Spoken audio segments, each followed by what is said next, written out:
Lihat auto parkingnya. Dan auto parkingnya smooth banget loh. Sampai dia ngerem. Nice. Kalian bisa dapetin kulkas. Bisa sampai 0 derajat.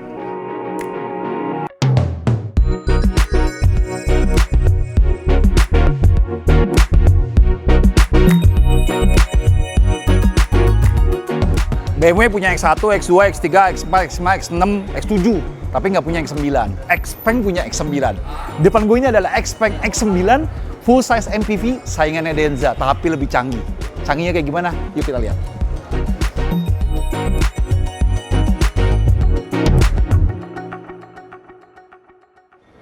Ngomongin desain dari depannya desainnya dia masih punya karakternya khas Xpeng. Jadi ada satu garis nyambung dari kiri ke kanan. Di sini juga ada lampu bertumpuknya khas-khas mobil Tiongkok ya, punya lampu-lampu bertumpuk. Cuman ada item menarik nih. Di sini kayak ada grill heksagonal, mirip-mirip kayak LM nggak sih sebenarnya sih? Dia ada dari bawah sini tapi kepotong sini, di sininya jadi clean.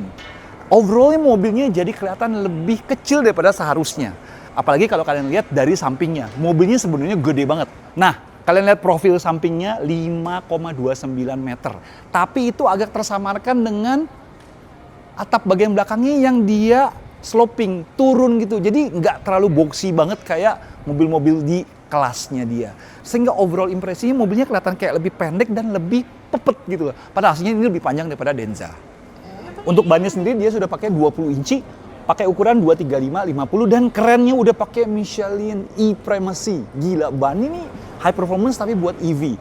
Desain peleknya sebenarnya sih klasik-klasik aja ya. Cuman gue demen di sini dikasih kayak hubnya, center hubnya ini dibikin chrome dan ada lambang Xpeng-nya di sini bikin dia kelihatan lebih elegan. Terutama warna hitam ini kelihatannya wah, presence mobilnya. Uniknya lagi si X9 ini juga dilengkapi dengan air sus di depan dan di belakangnya. Jadi dia bisa lebih rendah 4 cm sampai lebih tinggi 4 cm alias travelnya bisa mencapai 8 cm. Dan rodanya juga bisa berbelok karena dia ada roda rear wheel steeringnya sampai 5 derajat. Canggih banget ya. Dan Xpeng sendiri bilang mobil ini canggih banget. Karena gimana nggak canggih? Kameranya aja banyak banget. Depan ada kamera, sini ada kamera, sini ada kamera, sini ada kamera. Ada sensor juga, kanan kirinya, belakang masih ada kamera lagi. Jadi dia nggak pakai LiDAR, tapi dia sudah bisa auto park yang canggih banget. Nanti kita akan coba ya, auto parknya canggihnya seperti apa. Dan untuk versi paling tingginya plus, dia untuk jendela di pilar yang kedua ini, itu dia sudah tinted. Jadi nggak usah pakai kaca film lagi, karena dia udah tinted hitam. Jadi bikin keren ya, jadi benar-benar kesan elegannya dan kesan privasinya udah otomatis jauh lebih terjaga. Nah, bagian belakangnya ini yang bikin dia cocok buat shuttle, space shuttle. Karena konsep dia adalah spaceship, kapal ruang angkasa, dan belakang ini edgy banget kayak kapal-kapal ruang angkasa. Sensor-sensor berterbaran di bagian belakang, kamera lagi-lagi ada 2 di sini, garis yang identik dengan bagian depannya dan tulisan Xpeng dan X9-nya ada di sini. Dan di sini lagi-lagi edginess-nya kuat banget. Suka apa enggak? Kalau gua termasuk yang suka sama desainnya. Sekarang kita lihat bagasinya kayak gimana. Ini kalau nggak dilipat kapasitasnya 755 liter. Koper kecil-kecil bisa taruh 7 biji, golf bag juga bisa taruh. Tapi kalau dilipat bisa masukin sepeda. Yuk kita coba lipat. Mas, minta tolong mas. Tinggal pencet dan dia akan kelipet langsung. Headrestnya turun dulu. Headrest akan diturunin. Melipat ke depan. Ini ya, otomatis ya semuanya ya. Dia ngelipet ke depan, abis itu dia baru ngelipet ke belakang sehingga menjadikan semuanya flatbed. Wah. Stowing. Nah, baru dia akan menyimpan ya. Harus dipecat lagi kayaknya. Enggak. Sebenarnya sekali aja. Sekali ya. Nah, baru dia stow ke bagasinya. Jadi ini flat sampai ke sana. Jadi kalau udah flat kayak gini, kapasitasnya mencapai 2.554 liter. Alias bisa naruh sepeda yang abis ini gue peragain, itu bisa langsung lurus ke sana. Gitu. Udah kayak bawa mobil 4-seater dengan kapasitas bagasi yang gila-gilaan. Coba sepeda gue angkat ya. Duh, trek lagi. Ini mau gue bawa pulang aja nih. Nih Kang, mentang-mentang trek ya. Awas lecet nih. Wah gila lu, muat lu beneran lu ini. Ya ini tinggal diatur dikit nih ya. Biasanya bawa sepeda gini gue harus copotin roda. Biasanya. Ini masuk satu utuh, paling tinggal di strap dikit, muat. Gila bagasinya. Benar-benar mobil buat utility sehari-hari yang lebih dari cukup nih kalau udah kayak gini.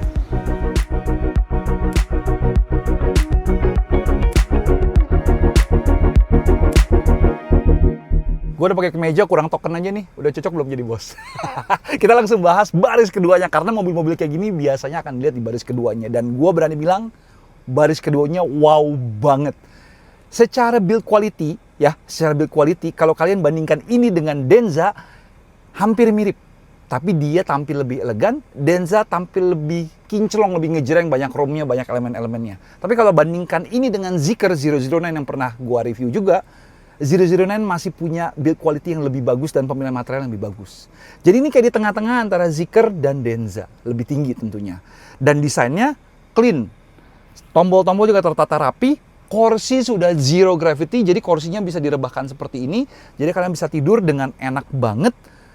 Tombol-tombol di sini gue demen banget untuk buka pintunya atau segala macam pelipatan TV nih. Contohnya nih, ini cukup pakai di touch screen aja. Itu enak banget tuh. Kelipat kan TV-nya kan? Naik turun jendela juga tuh.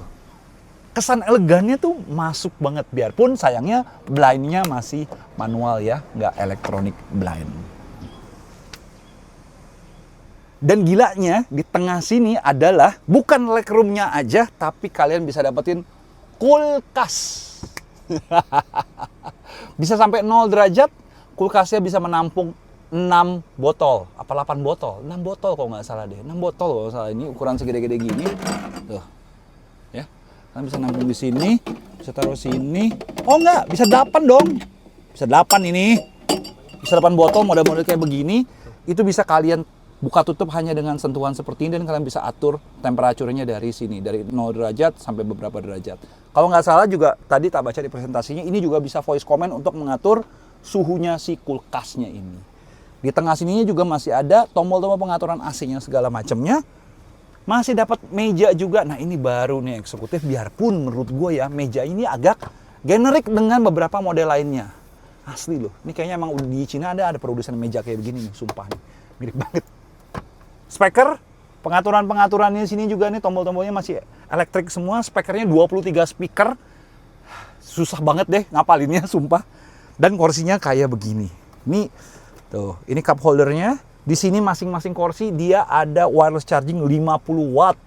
Kalau misalnya ke handphone kalian belum punya wireless charging, kesian amat ya orang bisa beli mobil ini nggak kebeli wireless charging handphonenya. Itu masih ada di sini USB-C untuk ngecas di sebelah sini. Pengaturan kursi bisa kalian atur dari sini. Ada ventilated, ada heater, ada massage. Ya harus sebutin deh. Kursi mau di gimana juga bisa. Terus kalian masih bisa atur maju mundurnya dan naik turunnya dari sebelah sini. Gila ya, benar-benar gila. Nah, apakah dengan desain yang sebenarnya nggak tinggi-tinggi banget nih mobil, mengurangi headroom dan legroomnya? Nggak juga. Karena tadi gue bilang, ini mobil sebenarnya panjang banget, hampir 5,3 meter.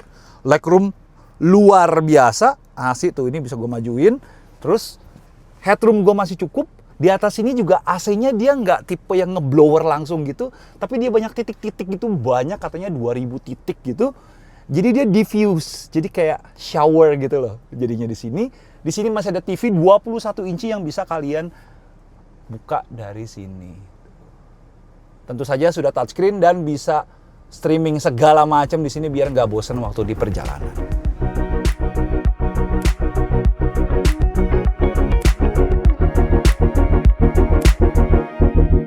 Kita masuk ke baris pertamanya si X9. Kita mundurin dikit ya. Desainnya 180 derajat berbeda dibandingin Denza. Kalau Denza dia tampil rame banget, in your face banget, kelihatan pengen kaya. Kalau ini lu udah kaya gitu. memang balik lagi ya. Beberapa build quality-nya menurut gua bisa lebih bagus lagi. Ini beberapa detail-detail yang menurut gua masih agak-agak kasar, masih ada beberapa agak kasar. Tapi overall feeling dan desainnya ini malah lebih mencerminkan old money. Lebih minimalis, lebih kayak IKEA, lebih kayak Swedia. Kalau menurut gua yang paling mirip ini sebenarnya garis-garis desainnya si Zeekr. Setirnya aja lihat, kotak, minimalis, logo Xpeng-nya dibikin offset, kagak di tengah, tombol-tombol minimalis, dan lagi-lagi khas mobil-mobil modern, semua pengaturan ada di layar utamanya yang 15-an inci ini. Hampir tidak ada tombol kecuali tombol setir, PRND-nya, dan tombol-tombol lampu di sini. Di sini juga masih ada driver monitoring ya, buat mengawasi kelakuan kita menyetir. Spion tengahnya sudah digital, karena di belakangnya nanti ada kamera, karena mobilnya panjang banget. Terus kisi-kisi asnya keren ya. Di sini kayak model diffuse, di sini ada lapisan fabrik lagi. Di sini juga model ada diffuser lagi di sebelah sini, dan nggak ada kisi-kisi AC tradisional gitu loh, konvensional gitu loh. Semuanya dibikin terintegrasi dengan desainnya. Dan tipe yang di display ini adalah tipe plus. Tipe plusnya sendiri dia sudah dilengkapi dengan Napa leather, ya. Terus udah ada fragrance diffuser kayak buat wangi-wangi ambience-nya sendiri. Fragrance-nya bisa dipilih. Wangi-wanginya nanti dia diffuse pelan-pelan gini lah. Aromaterapi lah ini kesannya. Bisa strong, light, atau dimatiin kalau misalnya nggak mau terlalu wangi-wangi. Wangi sih. Tinted glass yang tadi gue tunjukin di eksteriornya sendiri juga dia sudah standar. Dan dia ada comfort plus mode untuk jalanan yang bener-bener smooth banget. Itu cuma ada di tipe plusnya atau tipe paling tingginya dari si X9 ini. Nah ini interface tengahnya. Lagi-lagi kalian bisa setting semua dari sini, ada navigasi, ada mobilnya sendiri, settingannya kalian bisa smooth ya. Ini dia pakai Snapdragon, bahkan kedepannya mereka akan bikin chip sendiri, Touring chip. Window and door-nya, lights-nya, seat-nya bisa disetting segala macamnya, driving-nya tuh ya.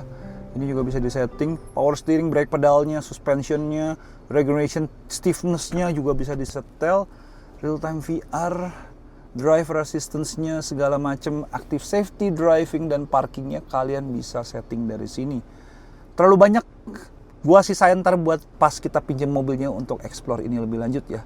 Tapi balik lagi ada high expand-nya juga untuk voice assistant, sound kalian bisa atur 23 speakernya ini bisa kemana aja, settingannya segala macam, charging discharging-nya ya, kapan mau ngecasnya segala macam, intelligent imaging-nya juga kalian bisa atur, display, device connection, dan generalnya.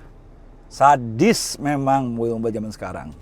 Di sini masih ada 360, ya. Aplikasinya sendiri dan mobilnya sendiri.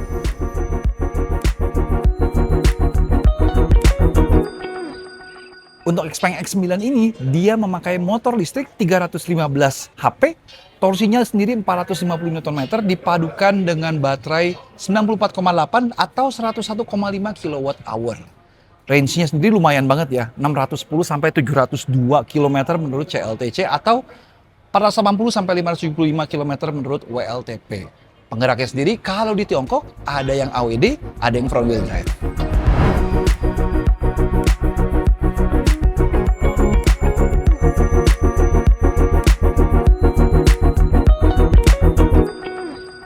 Oke, sekarang kita cobain gas tipis-tipis si X9 ini ngiterin tempat parkir sih. Ada beberapa kayak obstacle yang bisa kita lewatin. For your information, si X9 ini panjangnya 5,29 meter, hampir 5,3 meter. Tapi dia satu-satunya MPV segede gini, sebongsor ini yang dilengkapi dengan rear wheel steering. Yes, jadi roda belakangnya itu bisa belok, keren gitu. Otomatis radius putarnya yang ntar kita akan coba cuma 5,4 meter. Makan tuh Nissan Livina. Nissan Livina aja 5,5 meter. Kita coba. Biasanya mobil segede gini, gue bawanya ngeri. Karena gede men, udah segede truk kasarnya. Tapi kita coba ini apakah enak. Yuk, kita coba jalan. Nah, biasanya gue udah ngambil banget ini. Oh iya, oi. Oh iya, oi. Biasanya gue lebih jauh sih ngambil kalau udah sepanjang ini. Tadi, oke. Tadi dia kerasa kayak belakangnya pivoting dikit gitu loh. Jadi nggak gini tapi begini gitu. Oke, dia ada. Kita coba tarikannya dulu ya. Ini acceleration biarpun nggak jauh-jauh banget.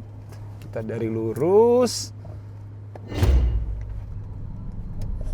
Smooth sih tapi cukup lah ya buat mobil segede gini. Nggak sampai gimana-gimana banget ya, areanya juga agak terbatas.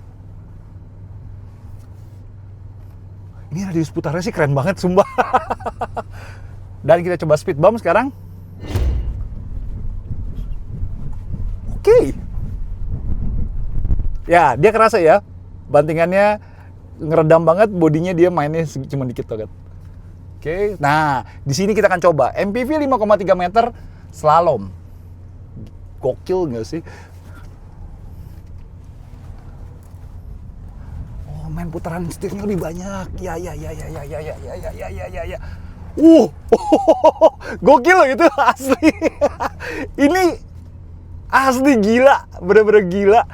Jadi slalomnya tuh rapet. Sebenarnya hampir segede-gede ini. Gue sih kayak nyenggol dikit nih tadi. Cuman wow gitu loh.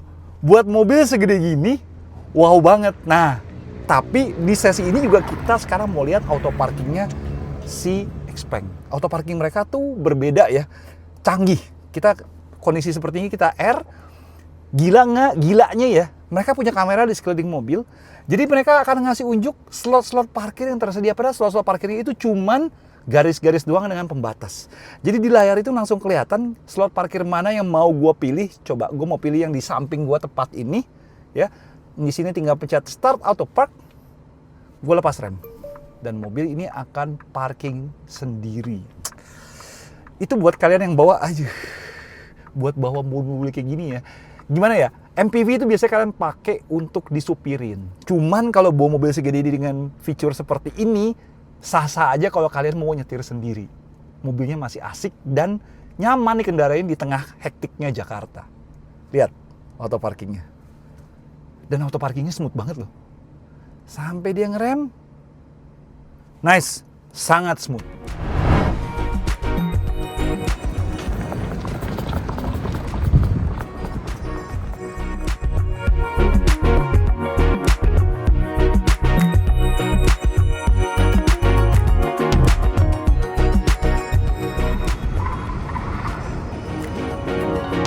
Nah, sekarang kita sampai pada kesimpulannya si Xpeng X9 ini.